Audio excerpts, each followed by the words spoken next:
Lah darah dia itu kan biasanya dia kan warna darah itu kan merah kehitaman itu. Dia tuh warnanya merah terang gitu.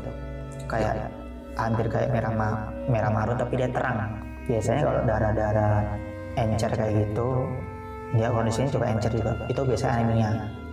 Tapi orang anemia itu nggak mungkin dia jalan sendiri. Ya, saya ambil darahnya aman, saya periksa.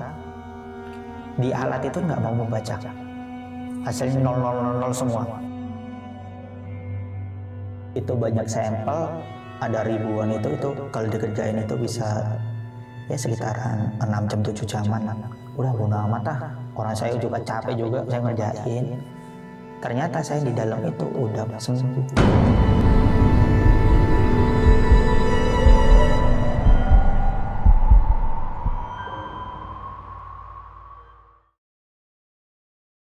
Assalamualaikum warahmatullahi wabarakatuh. Balik lagi di channel Kisah Tengah Malam bareng gue Saputro Kristiansyah. Dan seperti biasa hari ini gue udah menghadirkan narasumber yang bakal menceritakan pengalaman horornya saat bekerja di salah satu rumah sakit nih. Kita sapa dulu, sebelah gue udah ada Bang Ari nih. Halo Bang. Halo Bang. Sehat Bang ya? Sehat. Alhamdulillah. Nih Bang, ini kan kerja di rumah sakit nih Bang ya? Iya. Daerah mana nih Bang? Di salah satu rumah sakit rujukan nasional Jakarta. Di Jakarta. Iya. Oke, Jakarta mananya nggak usah kita sebut Bang ya? Bisa, di Jakarta. Karena ini rumah sakit rujukan. Benar. Berarti lumayan terkenal di rumah sakit. Iya. Dan gede juga. Iya. Oke. Nah Bang, kerja di sana sebagai apa nih Bang? Saya sebagai analis laboratorium. Oh berarti di lab mulu nih Bang? Di lab kerjanya? mulu. Nah ini kerja tahun berapa nih Bang? Waktu itu pada saat COVID ya 2021. Oh berapa lama? Sekitaran setahunan lah. Hampir sekitar 2022 itu keluar. Iya benar. Nah Bang, ini kan namanya rumah sakit ya, kita tahu ya banyak penunggunya lah. Kita udah familiar ya Bang ya. Namanya rumah sakit pasti ada penunggunya. Di mana di rumah sakit pasti yang ada meninggal, ada yang darah juga ada kan, segala macam yang bisa dibilang tuh mengundang makhluk halus lah. Nah ini Bang ngalamin kejadian horor Bang di situ ya Bang ya? Mengalamin cukup banyak sih, soalnya kan emang namanya rumah sakit rujukan. Di sana juga banyak orang yang meninggal juga. Apalagi waktu itu zaman COVID Bang Zaman ya? COVID juga. Oke. Dan ini rekan-rekan Abang banyak yang ngalamin juga Bang? Banyak. Hampir semua tim Ngalamin juga. Berarti untuk cerita lengkapnya gimana, kita tahan dulu nih Bang ya. Siap. Dan buat Sobat Tengah Malam yang penasaran sama ceritanya Bang Ari, simak terus dari awal sampai habis. Dan buat kalian yang mau ngirim cerita juga di channel Kisah Tengah Malam, bisa langsung klik link WhatsApp yang ada di deskripsi di bawah ini. Dan buat kalian yang lagi nonton tapi belum subscribe, langsung aja klik tombol subscribe. Dan jangan lupa nyalakan lonceng notifikasi biar nggak ketinggalan video terbaru dari kita. Oke Bang, langsung kita mulai aja nih Bang ya. Kisah Tengah Malam dimulai.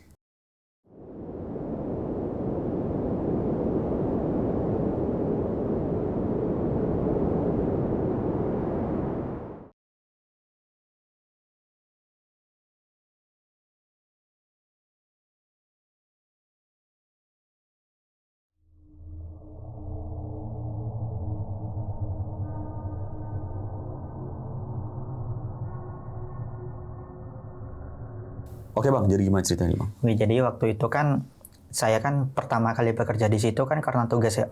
Sebelumnya saya itu kerja di salah satu kementerian tapi bukan Kementerian Kesehatan di Malang. Dan waktu COVID itu namanya kekurangan karyawan di pemerintah itu hektik. Jadi banyak orang yang satu hari itu kerja 2 hari 3 hari. Jadi mereka tuh ambil dari orang daerah. Awalnya saya di Jawa Timur, dikirim ke Jakarta untuk membantu. Nah pada saat waktu itu tahun 2021 Januari itu saya berangkat pas kan itu kan awal COVID ya, awal COVID itu, tapi udah ada COVID sih emang. Berangkat ke Jakarta ya biasalah, pertama swab, terus disuruh istirahat dulu selama 2 minggu, takutnya ntar hasilnya positif. Tapi pada saat istirahat itu saya nggak dapet tempat tinggal, tapi jadi saya ngekos di sekitaran rumah sakit situ. Itu aman-aman aja. Udah 2 minggu saya kerja lagi. Nah ini kan satu tim, ternyata saya nggak sendirian waktu itu. Jadi ada 6 orang dalam satu tim. Oh, iya. Itu untuk COVID. Nah tugas kita itu namanya COVID ya. Jadi tugas itu nge-swab di depan, nge-swab pasien dalam. Berhubung ini rumah sakit rujukan nasional, jadi kita itu banyak pasien yang udah pada parah lah kondisinya. Ini masih aman-aman aja sih seminggu awal, karena waktu itu kita masih swab-swab aja, terus alat itu kan waktu COVID itu ada alat namanya PCR. Itu masih diinstal, masih belum bisa operasi. Pada saat itu sampel dirujuk keluar. Ini mulai kejadiannya mulai 2 minggu awal. Di 2 minggu awal. Waktu itu yang pertama kali mengalami itu teman saya. Salah satu dokter di situ yang pemeriksaan PCR.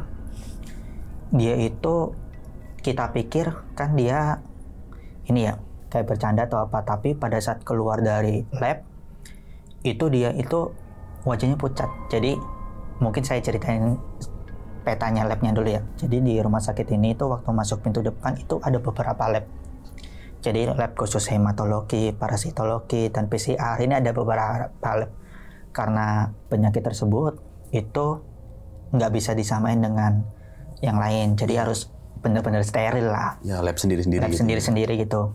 Beliau itu ditugaskan di lab PCR.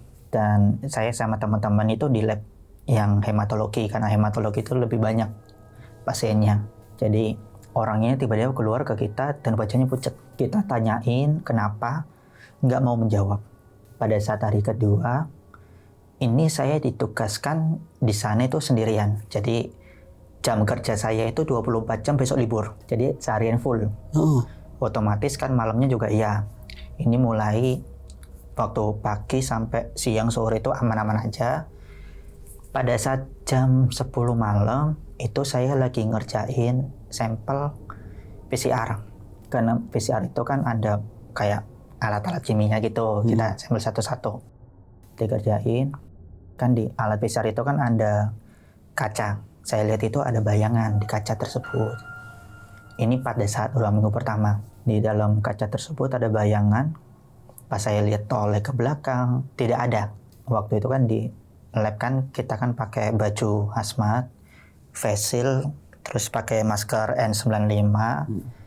Dan face shield ini berembun juga. Saya mikir, ala cuma embun aja. Oh, salah lihat mungkin ya. Salah lihat, cuma embun aja itu.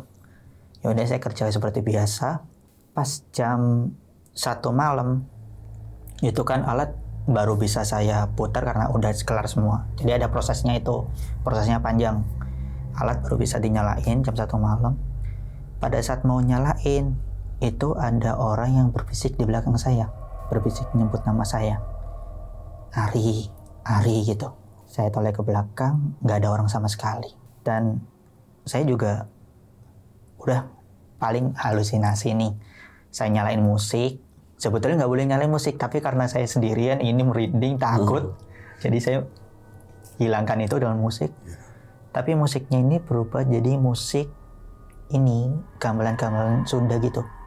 Berubah sendiri? Berubah sendiri. Tapi bukan, itu saya nyalain bukan radio. Saya nyalain musik biasa, MP3 itu.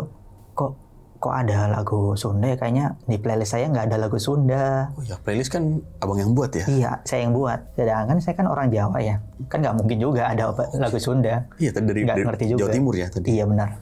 Terus suasana lab itu meskipun saya pakai hazmat yang panas kayak gitu, itu tetap dingin.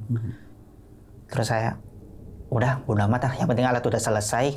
Ini saya mencoba untuk keluar. Nah, keluar itu pakai pintu akses. Pintu akses saya ditolak. Nggak bisa pakai pintu akses. Saya mencoba telepon teman saya yang lagi dinas dulu di depan.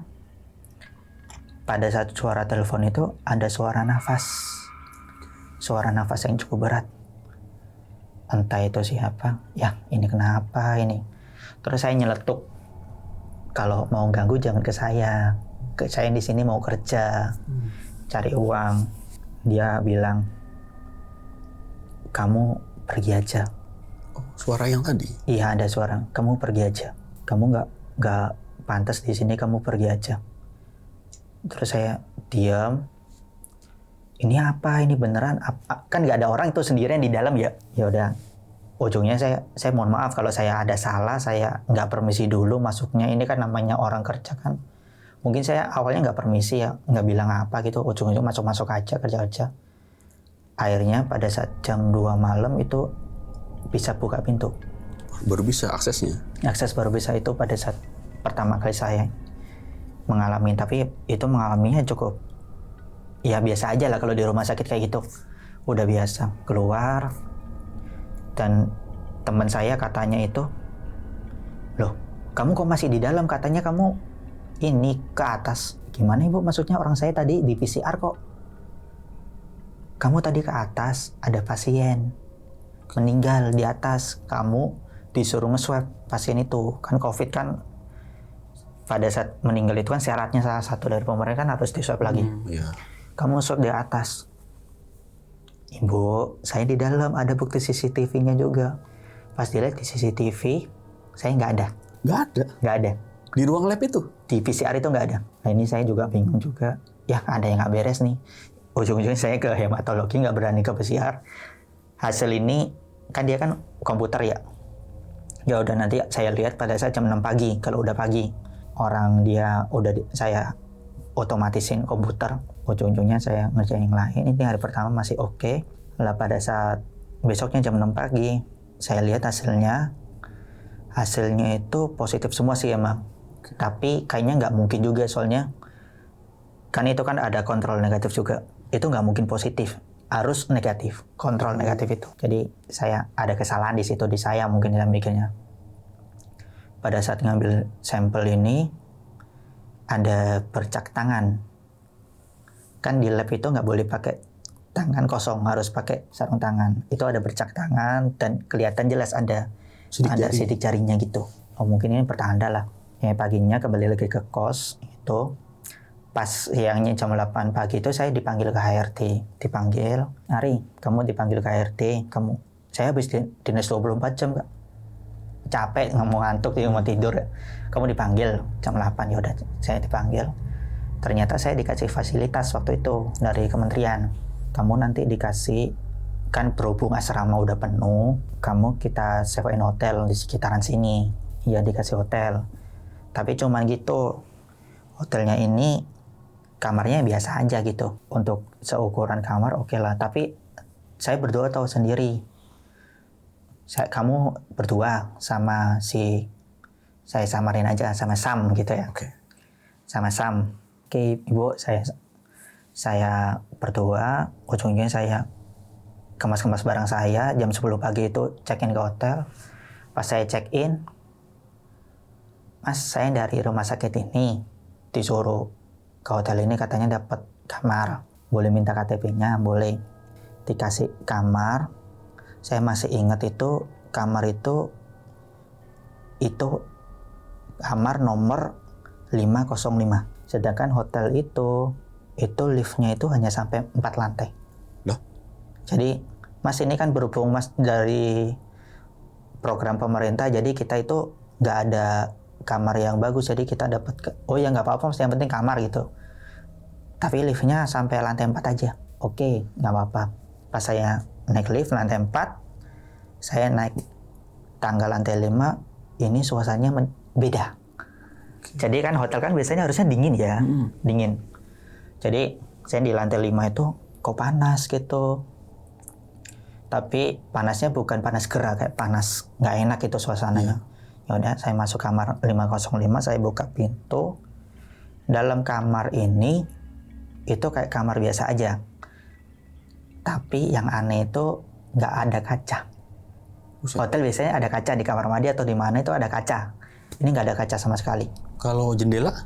Jendela itu ada tapi pas di tembok. Dibuka ini tembok, jadi nggak ada ininya. Sorry, ini nggak ada kaca, nggak ada cermin? Nggak ada cermin. Di kamar mandi juga nggak ada? Nggak ada. Aneh, nggak ada cermin. Ya udah tuh saya, siang-siang saya capek habis kerja itu, saya tidur. Bangun-bangun itu jam 9 malam. Waktu bangun-bangun itu, kenapa kok saya bangun? Karena ada suara berisik di depan troli. Troli berisik. Terus kan juga udah lama juga. Ya orang-orang ini ngapain ini? Troli berisik banget.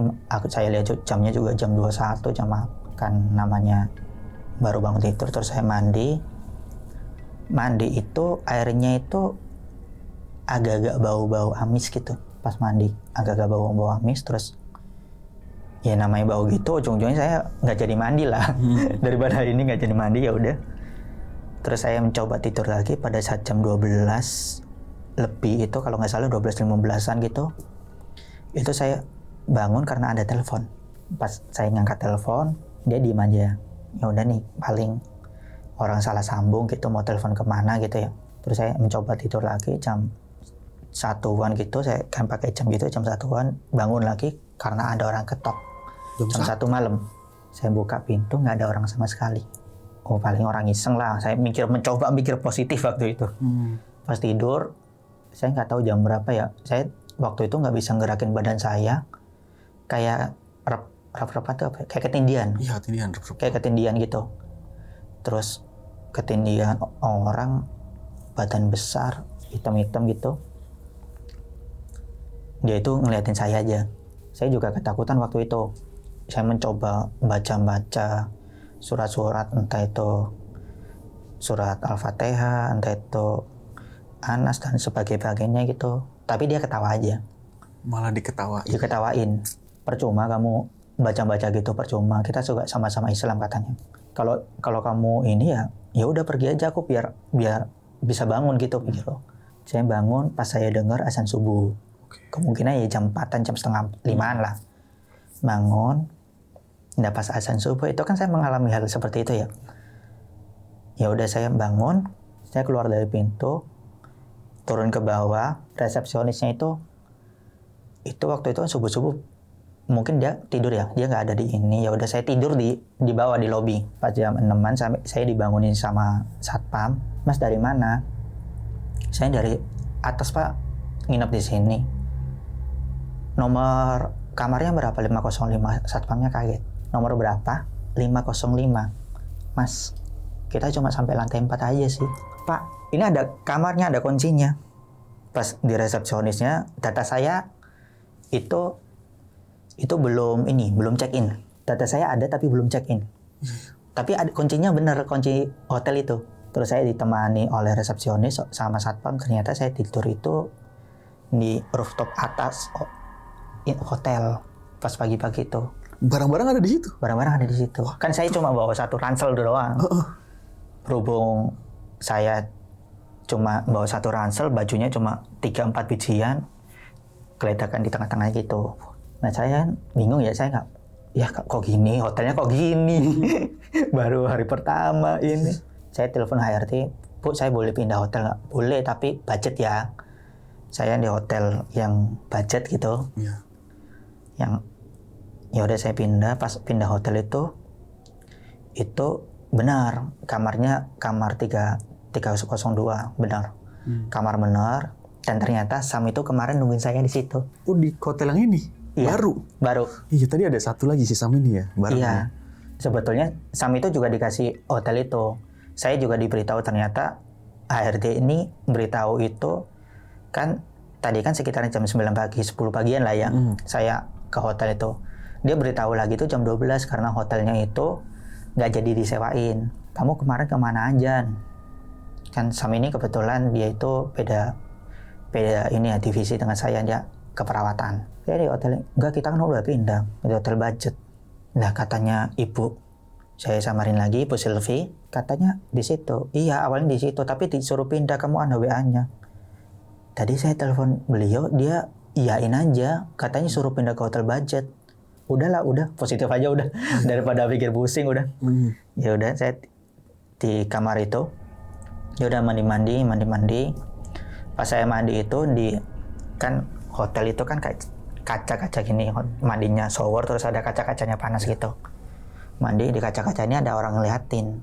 Mungkin saya mikir aja sih, oh orang itu ya orang lain lah, kalau nggak sama itu, udah pikir positif aja. Ya udah mandi, karena saya harus juga kerja jam 3 sorean. Saya kerja. Kan kemarin kan saya mengalami hal mistis itu. Ternyata teman saya yang sebelumnya itu dia juga mengalami. Kemarin tuh ada yang gangguin gitu. Pada saat hari itu saya disuruh 2 orang sebetulnya karena kekurangan orang, jadi kita minta ke HRD ini mereka mau mendatangkan lagi orang, kan butuh waktu itu. Ya udah kita mau nggak mau harus ngerjain itu karena sampel udah ribuan nih. Sampel udah ribuan, jadi mau nggak mau harus kelar tuh. Jadi saya kerjain. Malam itu nggak terjadi apa-apa. Alhamdulillahnya nggak terjadi apa-apa. Pas besoknya, saya kan itu 24 jam, besoknya jam 3 sore pulang, terus saya libur besoknya. Yang kerja itu teman saya, mungkin karena kecapean ya, dia pingsan, malam-malam pingsan, jam 11 malam. Itu saya ingat pada saat itu hari Kamis, jam 11 malam pingsan, saya ditelepon, berhubung hotelnya cukup dekat dengan rumah sakit juga, ditelepon suruh gantiin dia. Lanjut berarti nih? Lanjut, jam 11 malam. Ternyata jam 12 malam itu ada kode hitam. Jadi kalau di rumah sakit kode hitam itu jadi ada karyawan yang meninggal. Yang meninggal itu teman saya. Yang tadi pingsan? Iya. Innalillahi. Yang meninggal teman saya. Ini kan saya juga bingung juga kan, dia baru meninggal, ini saya ngelanjutin kerjaan dia, kan juga suasana juga nggak enak. Ternyata dia ngasih pesan tuh di tulisan, hati-hati semuanya ya. Di tulisan di alat biosistem itu ada alat di belakang itu ada ini tulisan dia. Oh, hati-hati kenapa? Ya udah positif aja, mungkin doa dari dia kita doain malam-malam itu. Lah pada saat itu kan saya ngelanjutin dia ya. Jam 12 malam itu sensor UV itu mati. Jadi di lab itu ada sensor UV, di atas itu dia mati. Nah ini kan kalau mati ini otomatis bakteri kemana-mana lah. Saya juga bingung. Saya mau nyalain lagi, nggak bisa. Pada saat alat PCR itu kan dia alat PCR itu kan kebagi kaca gini, kayak kaca hitam buat nutup. Kalau alat dia alatnya otomatis sudah dinyalain nih, dia ada tutup kaca gini buat nutup gini. Itu di kaca ada tulisan, kamu ngapain kesini lagi? Ada tulisan gitu. Lah orang saya kerja kok, pikir gue gitu ya. Udah bodo amat lah. Saya hapus, saya ngerjain. Belakang ada yang nepok-nepok. Siapa ini? Gak ada orang gitu. Ya udah saya kan gantiin teman, terus juga teman ini emosi juga kan. Pakai bahasa Jawa, kalau kamu mau ganggu, keluar sekarang, tunjukkan kamu di depanku. Mungkin karena saking emosinya saya, mungkin kalau muncul depanku saya pukul, pikir gitu. Dia nggak muncul sama sekali. Ujung-ujungnya itu kejadian itu nggak bisa buka pintu akses. Sama kayak kemarin ini. Sama kayak kemarin. Berhubung di dalam itu banyak sampel, ada ribuan itu kalau dikerjain itu bisa ya sekitaran 6 jam 7 jaman lah. Udah bodo amat lah. Orang saya juga capek juga, saya ngerjain. Ternyata saya di dalam itu udah seminggu. 1 minggu? 1 minggu. Saya nggak sadar itu. Gila. Nggak ada orang yang mencari saya karena di dalam PCR itu mati. Lampunya mati. Pikiran saya itu lampunya terang. Terang dan alat-alat nyala semua gitu. Saya ngerjain. Tapi ya saya waktu itu kan nggak percaya sama anak. Ini kalender juga diganti-ganti paling ini. Saya juga nggak mungkin seminggu nggak makan, nggak minum gitu kan. Oh iya, nggak makan nggak minum sama sekali? Ya ada sih minum aqua di sini, di dalam hazmat tuh ada kayak tempat minum gitu yang kayak.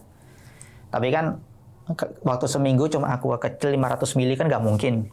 Sorry, ini dalam abang rasanya semalaman? Ya cuma beberapa jam aja semalaman suntuk sampai pagi ngerasainnya. Itu sempat berantem tuh sama teman-teman.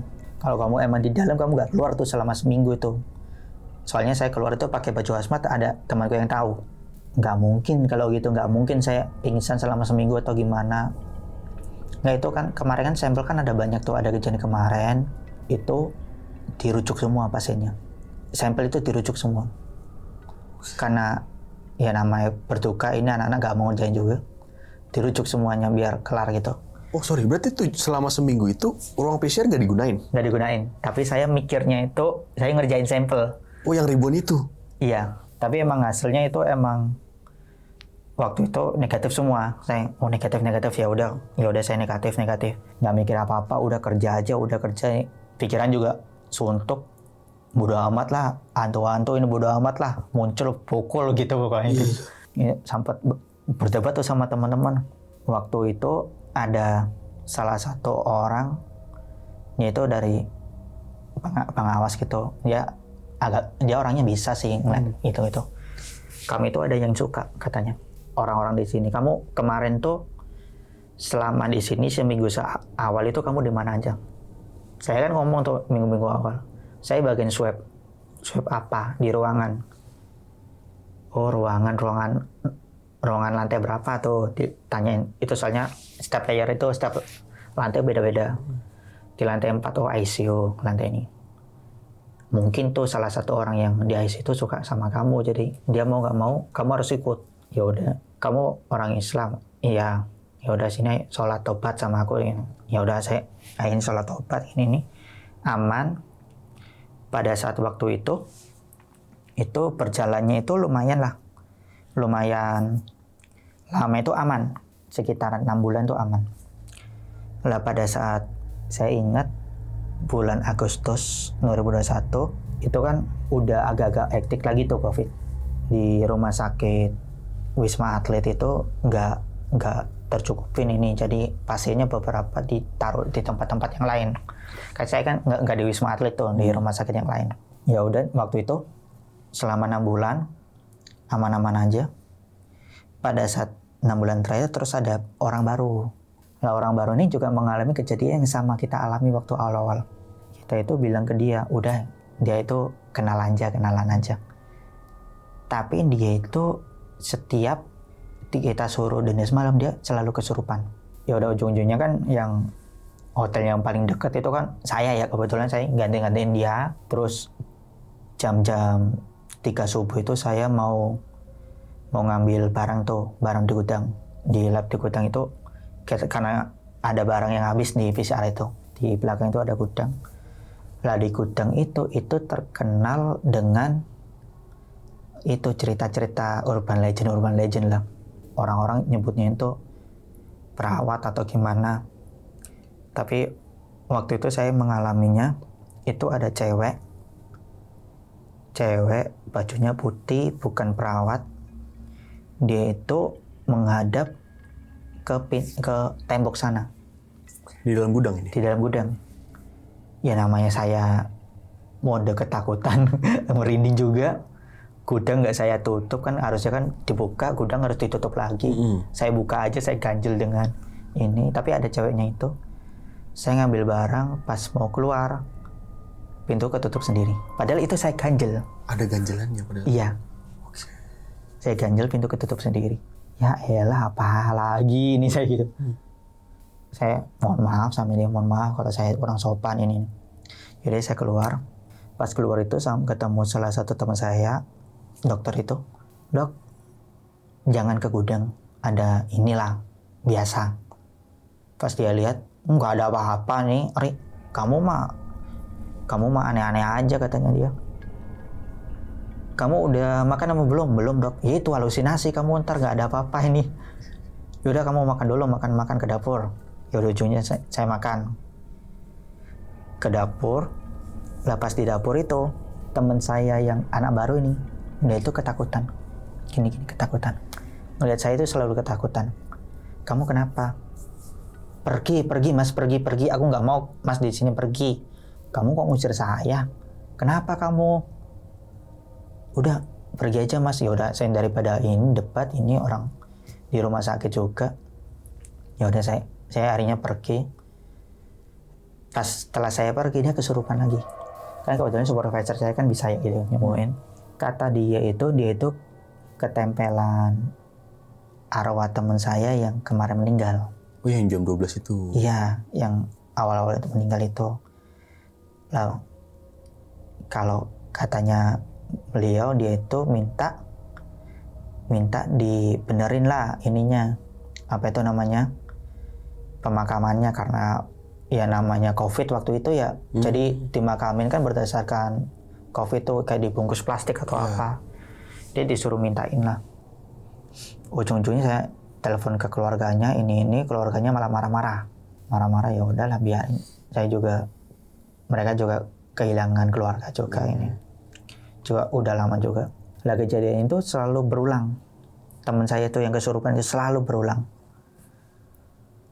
Akhirnya yang teman saya itu dipindahkan ke rumah sakit lain karena rumah sakit takutnya ntar kenapa-napa lagi. Nah saya juga minta pindah waktu itu, nggak di ACC karena yang cowok itu cuma saya aja, yang lain kan cewek. Nggak, jangan dipindahin. Lah waktu itu kan juga saya kan juga dongkol ya, karena waktu itu emang berapa bulan ya sekitar 6 bulanan itu nggak dapat gaji. 6 bulan terakhir tadi. Mulai awal sampai ini nggak dapat gaji sama sekali, nggak dapat uang. Tapi saya dapat fasilitas hotel makan dapat. Tapi kan namanya nggak dapat uang kan juga sama aja ya. Cuman kebutuhannya doang dipenuhin ya. Iya, kebutuhan dipenuhin, nggak bisa jajan, nggak bisa apalah, nggak bisa beli makan gitu. Ujungnya dongkol. Ya udah saya kerjain biasa aja. Tapi waktu itu pas saya itu setelah dongkol itu saya dipindahin ke lab darah. Jadi di hematologi, di lab darah dipindahin. Ya saya seneng lah, nggak ngikut-ngikut PCR lagi yang tempat kayak gitu. Ya lab angker gitu ya. Lab angker gitu. Ya, lab darah. Pas di lab darah itu kan namanya kita kan lab darah, kita harus mengambil darah pasien juga. Iya. Itu setelah saya di lab darah, saya langsung dapat dinas malam. Pas jam 9 malam itu ada nenek-nenek yang minta diambilin darah. Harusnya itu nggak boleh. Karena kalau udah jam segitu itu harusnya kan kalau mau diambil darah ke IGD. Iya. Biar diobservasi dulu sama IGD, ini bener nggak itu apa. Kalaupun siang, ya kemungkinan orang rawat jalan. Kalau jam 9 malam kan nggak ada rawat jalan tuh. Udah tutup semua. Akhirnya saya suruh ke IGD, dia nggak mau. Tapi dia udah bawa kertas lab. Saya tanya ke supervisor yang lain. Waktu itu kan supervisornya itu kan ada 4 orang. Jadi mereka jaga shift yang lain. Saya tanya, ya udah ambil aja daripada ribet. Kita ambilin. Lah darah dia itu kan biasanya dia kan warna darah itu kan merah kehitaman gitu. Ini itu warnanya merah terang gitu. Kayak hampir kayak merah marun tapi dia terang. Biasanya kalau darah-darah encer kayak gitu, dia kondisinya juga encer juga. Itu biasanya anemia. Tapi orang anemia itu nggak mungkin dia jalan sendiri. Kok gini? Tapi emang tangannya emang dingin sih waktu itu. Ya, saya ambil darahnya aman, saya periksa. Di alat itu nggak mau membaca. Hasilnya 000 semua. Harusnya kan HB berapa, elektrolit berapa, leukosit berapa gitu ya. Itu hasil 000 semua. Ini saya coba ulangin 2 lagi, tetap 0. Ya alatnya rusak ini gitu. Alatnya rusak, ya udah saya manual. Nggak ada apa-apa di manual, di mikroskop nggak ada apa-apa. Seperti air biasa aja. Biasanya kan kalau darah kan bulat gitu ya. Iya, kayak bulat kepingan darah gitu. Nggak ada. Nggak ada. Kayak air biasa. Kalau air itu kayak gelembung-gelembung gitu. Dia gelembung-gelembung gitu. Di mikroskop itu. Ya apalagi ini padahal saya udah dipindah gitu. Dalam hati gitu. Tapi waktu itu kan ya namanya kalau di lab itu kan harus sendiri-sendiri. Hematologi sendiri, parasit sendiri. Ini kalau malam sendiri-sendiri gitu. Ujung-ujungnya saya pergi dari hematologi itu bantu teman saya yang lain. Tapi saya nggak mau ke PCR, ke parasit, kemana. Minta temenin lah intinya. Ntar dimarahin loh, kalau hematologi kan harus cepat ya, sejam harus ini. Udah bodo amat lah, nggak peduli aku dimarahin atau gimana. Yang penting nggak ada cito-cito itu yang darurat. Ya udah saya ke teman saya bantu parasit itu. Pas azan subuh saya baru berani ke hematologi lagi. Pas setelah azan subuh, nenek-nenek itu kan namanya lab hematologi yang di rumah sakit itu, mungkin ini beda ya. Jadi dia itu ada kaca buat kita itu ngelihat pasien itu mau ngambil hasil atau enggak. Jadi ada kaca ruangan komputer buat ngambil hasil. Ini pasiennya di sini. Jadi pasien cuma dipisah sama meja gitu doang ya. Kayak loket gitu ya. Kayak loket gitu. Oh, dia nenek yang tadi itu mau ngambil hasil. Terus saya ingat, Ibu namanya siapa? Alasan lupa lah. Ini Mas, namanya Sri. Saya rubah aja, Sri. Nomor rekam medisnya berapa? Ini saya cari komputer, nggak ada datanya. Ibu, ini masih dikerjain, nanti boleh kembali lagi ya, sekitaran 2 jam lagi. Oh iya Mas, dia pergi. Lah pas pergi itu, saya itu lihat jalan dia kayak ngambang dikit gitu. Kayak dia nggak napak, harus kan orang napak tanah gitu. Dia agak ngambang gitu ini. Tapi jalan kaki biasa. Kan harusnya kan orang kan harusnya kan napak ya. Ini nggak napak kok gitu. Oh, udah biarin. Paling orang saya dinas malam ini udah subuh juga, saya mungkin capek lah, kelelahan gitu. Ternyata pas pagi itu ada nenek-nenek datang ke IGD itu yang meninggal karena kecelakaan. Tanya tuh ciri-cirinya seperti apa dia. dia itu punya skoliosis, jadi otomatis bungkuk tuh orangnya.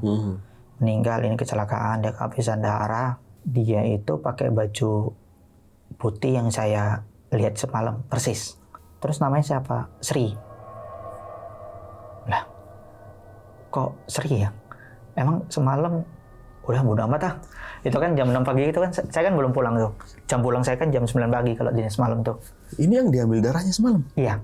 Katanya orang IGD, dia cuma sampai IGD aja, dia jadi datang udah meninggal. Jadi makanya kita nggak kemana-mana, sampai IGD aja terus ke tempat jenazah. Meninggal karena kecelakaan, ditabrak mobil katanya. Nah orangnya ke IGD. Terus saya bilang ke admin, Mbak kemarin tuh ada orang namanya Sri ke IGD Mbak. Alah mas, biasa itu mas. Namanya rumah sakit sini ya. Di rumah sakit itu rumah sakit rujukan yang emang pasiennya gawat sih emang. Jadi di rumah sakit itu ada slogan tuh, masuk IGD keluar kamar jenazah. Saking banyaknya. Saking banyaknya. Kejadian itu. Iya, paling sekitaran ya 60-70% lah. Masuk slogan itu. Udah biasa itu nih. Biasa gimana ya, orang dia aku ambil darah tuh, darahnya ada di rak. Lihat. Kok nggak ada ya? Padahal saya ingat di rak itu cuma darah dia sendirian. Kan saya nggak ngambil darah orang lagi. Maksudnya nggak berubah jadi air gitu nggak? Nggak. Tabungnya hilang. Kan di darah itu kan dimasukin tabung tuh. Itu tabungnya hilang. Jadi pasien yang diambil darah itu sama pasien di rawat inap beda raknya. Saya taruh di rak di orang yang ambil darah. Kok nggak ada ya? Ini ada orang yang ngambil nggak? Aku tanya ke orang. Ngambil apa sih orang nggak kesana, ngambil apa? Aku tanyain satu-satu. Udah bodo amat ya, saya lupain. Telepon Sam di ini nggak, di hotel nggak? Oh, saya ini dinas. Jam berapa pulang ke hotel? Dinas pagi, saya nanti sore pulang. Kalau perawat kan jamnya jam normal. Jadi bener mereka 3 shift, tapi normal 8 jam gitu. Kecuali malam ya, kalau malam dia 10 jam, 12 jam lah. Oh oke. Ya udah, saya jam 9 pagi saya pulang ke hotel. Terus saya tidur. Pas jam 11 siang itu Sam itu masuk hotel, masuk kamar. Ya udah, namanya orang capek ini. Dia tiba-tiba tidur ngebelakangi saya tidur. Ya udah, kan kasurnya itu kan emang bisa ya 2 gini. Ya, namanya orang capek tidur. Pas saya bangun jam 3 sore, Sam itu ternyata ketok-ketok dari luar. Ini pintu ngapain sih dikunci ya? Enggak, aku nggak kunci kok. Tadi kan kamu jam 11 datang. Enggak, aku nggak datang. Aku kerja katanya. Udah, kamu jangan halu lah. Ini di kamar udah.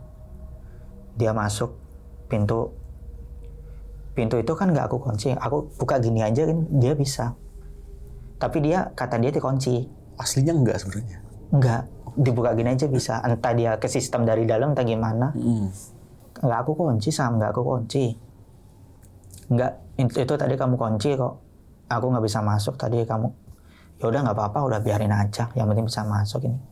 Ini mandi-mandi, ini aman. Pas jam 4 sore, Sam itu ngajak saya makan. Kan ruangan makan di bawahnya tuh, lantai 2. Makan, dia itu cerita. Kan saya kan kemarin di semalam ya ini.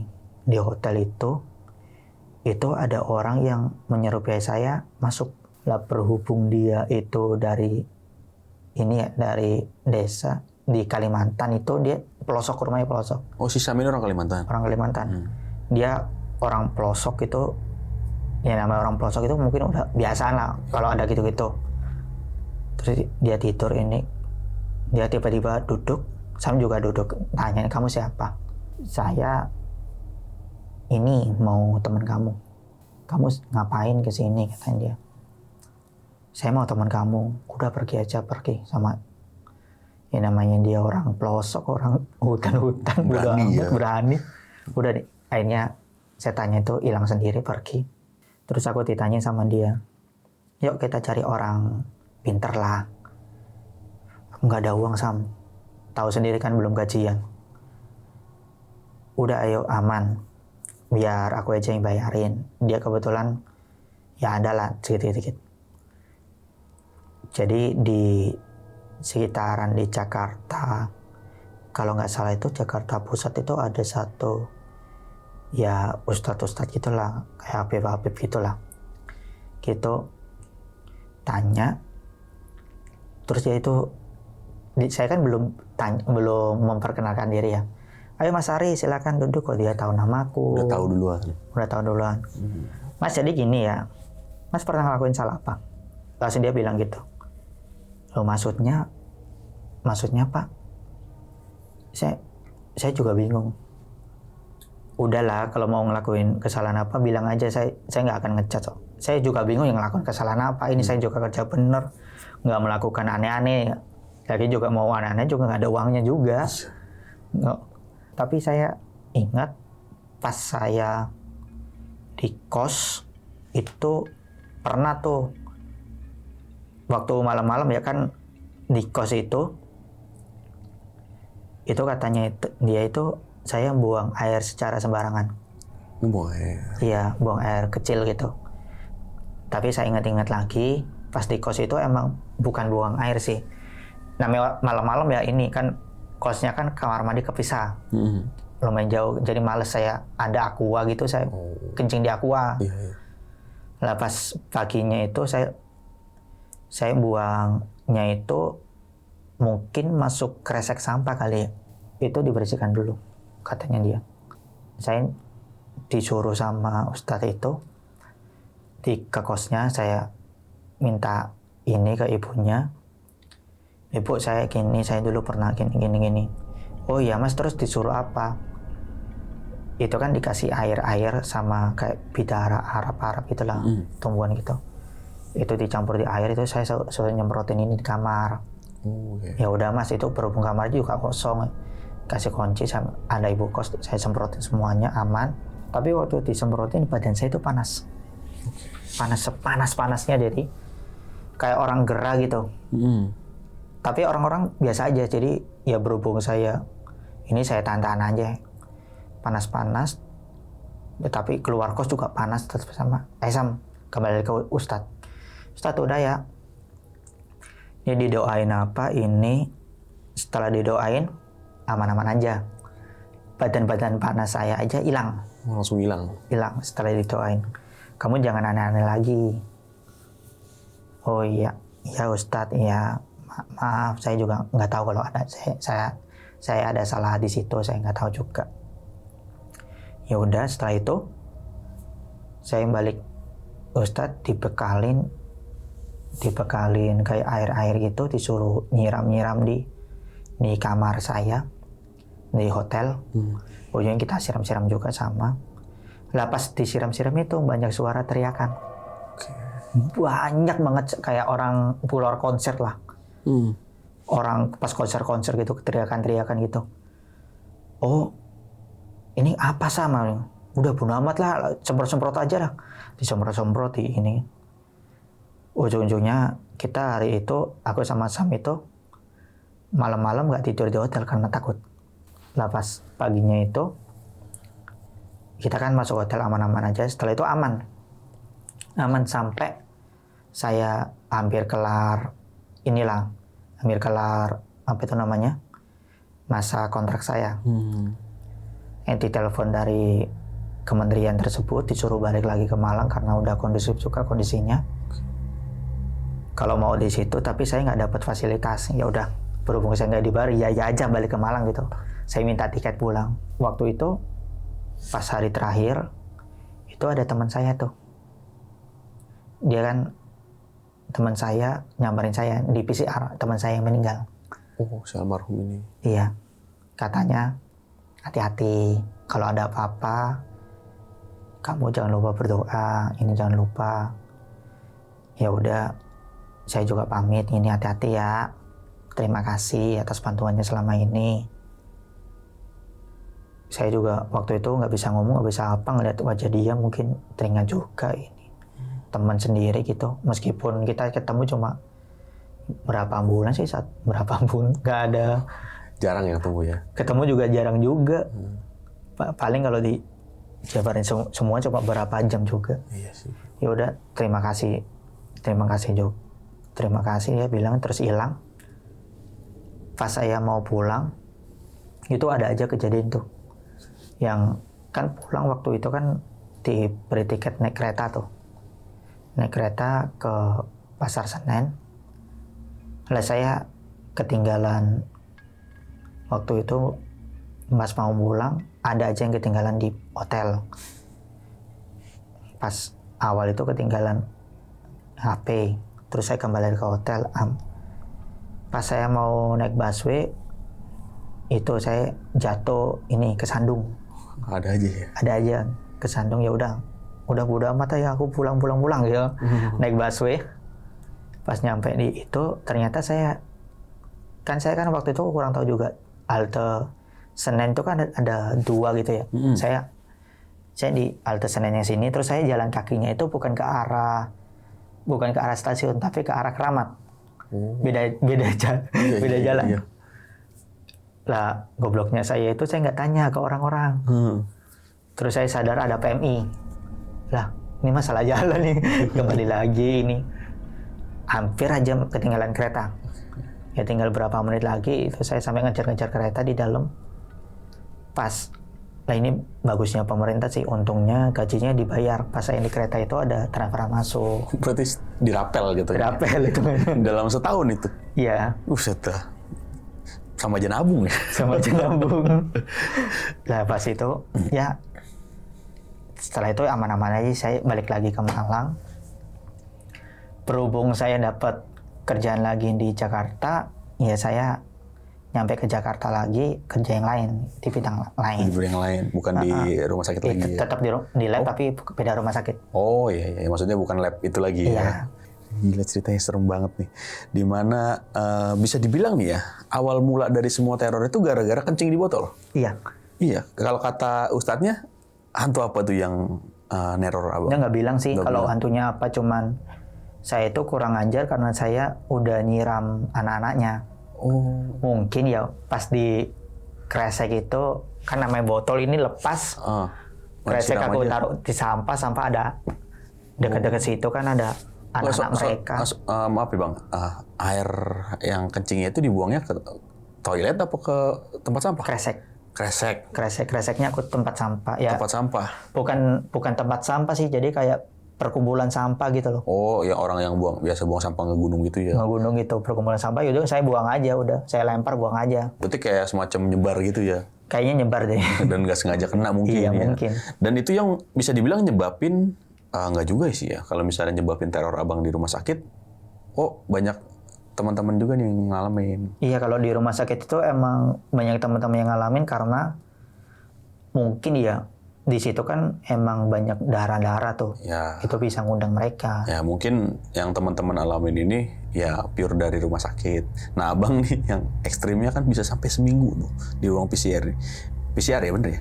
Benar. Dan ini agak membagongkan nih bang ya. Lu seminggu bener di situ bang? Bener. Dan saya nggak kerasa. Ada yang cek CCTV nggak? CCTV mah mati semua. Ini apa tuh? Di dalam itu lampunya mati semua, nggak ada orang. Mati semua, cuman di CCTV itu mati. Nggak ada orang. Nah, abang kan dari kerjaan sampel ribuan nih bang.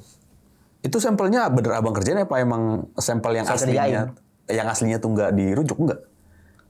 Ternyata itu sampelnya itu kan masih ada di box gitu ya, yang ribuan ini. Di box di pintu gitu ya. Jadi kalau masuk ruangan PCR itu ada beberapa layer itu. Depan itu ada ruang disinfektan, terus ada box pintu itu, sebelah itu ada pintu biasa. Saya masuk di pintu biasa yang pakai akses. Jadi hanya orang PCR aja yang bisa masuk. Ternyata sampel itu masih ada di box. Lah penglihatan saya sampel udah di dalam. Loh, berarti itu sampel seminggu di situ? Enggak, kan masih di box. Kalau masih di box itu masih bisa diambil. Oh, ini yang dirujuk? Dirujuk. Berarti secara nggak langsung nih abang nggak ngerjain apa-apa? Nggak ngerjain apa-apa. Jadi tapi waktu itu di CCTV saya juga nggak ada di lokasi. Saya dicariin seminggu itu. Mungkin dipikir ya berhubung ini kabur gitu, tanpa ngomong gitu, mungkin dipikir gitu. Jadi seakan-akan, ini nih kabur nih karena nggak digaji gitu. Iya mungkin gitu. Sampai saya dipanggil ke HRD juga. Oh itu abis dari keluar dari itu seminggu, itu kayak langsung dipanggil HRD? Iya siang-siangnya sih. Karena saya kan keluar itu ada teman saya ngelihat. Lah keluar itu saya kan dia kan ada ya namanya lab gini, saya bagian belakang keluar pakai baju hazmat gitu mau ke desinfektan. Ada teman saya ngelihat, kamu kemana aja dicariin ini, saya di dalam kok, ya kan jadi sampel. Kamu seminggu hilang loh. Nah itu mulai itu berdebat tuh sama teman-teman. Dipanggil HRD juga antara percaya nggak percaya mungkin ya. Iya sih bener juga. Maksudnya kan jatuhnya ya nggak masuk akal gitu loh. Iya. Kok bisa orang di dalam lab seminggu tanpa makan, tanpa minum. Iya. Sedangkan abang cuma ngerasain cuma 1 malam doang itu. 1 malam doang. Gila sih. Dan yang bisa kebetulannya adalah karena yang meninggal tadi ya. Jam 12 kan meninggal. Mungkin dianggap terlalu banyak sampel jadi dirujuk ke rumah sakit lain sampelnya. Iya. Jadi benar-benar dikosongin. Kosongin. Nah rencananya itu tadi abang mau dipindahin ke mana? Pas kalau ini dirujuk semua nih, ke lab mana? Kalau waktu COVID itu kan alat PCR kan udah nyebar tuh seluruh Jakarta. Jadi pisah-pisah. Oh bisa. Iya. Duh gila sih. Entah kemana gitu dipisah-pisah lah. Dan juga tadi sempat ada kejadian di hotel juga ya, yang dimana abang tidur di lantai 5 nih. Iya.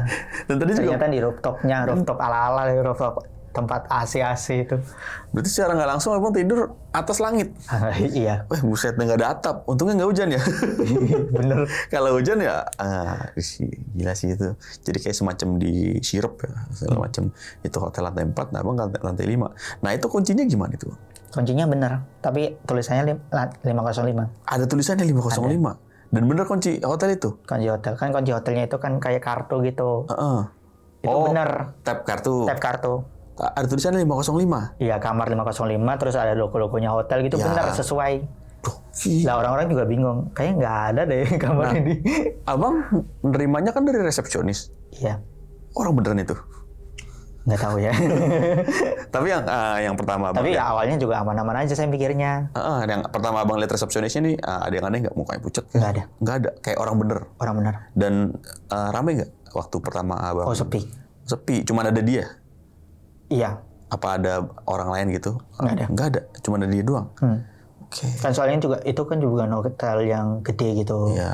Hotel kecil gitu biasa. Yang jarang orang nginep lah ya. Iya, segala macam ya. Maksudnya nggak ada yang pengunjung lain, bukan pengunjung yang nyewa kamar lain, nggak. Oke. Tadi awalnya saya kira tuh di lantai 5 emang kamar khusus gitu yang nggak disewain. Nggak taunya bukan kamar. Bukan. Gila sih. Saya juga awalnya juga ngira kamar. Emang kan? Karena yang tadi janggalnya itu ya. Nggak ada kaca. Iya, nggak ada cermin.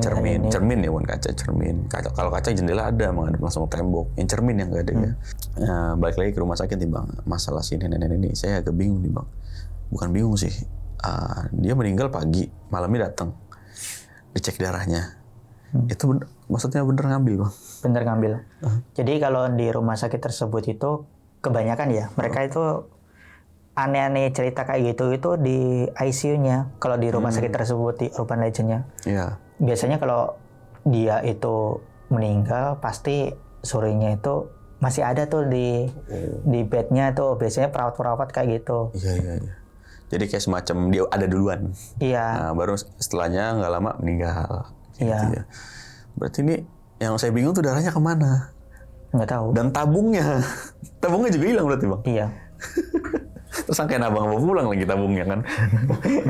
Kan itu juga darah. Iya, maksudnya tabung kalau darahnya juga cuma hilang, tabungnya ada ya, oke lah. Mungkin gimana? Ini kan tabungnya juga hilang. Tabungnya hilang juga.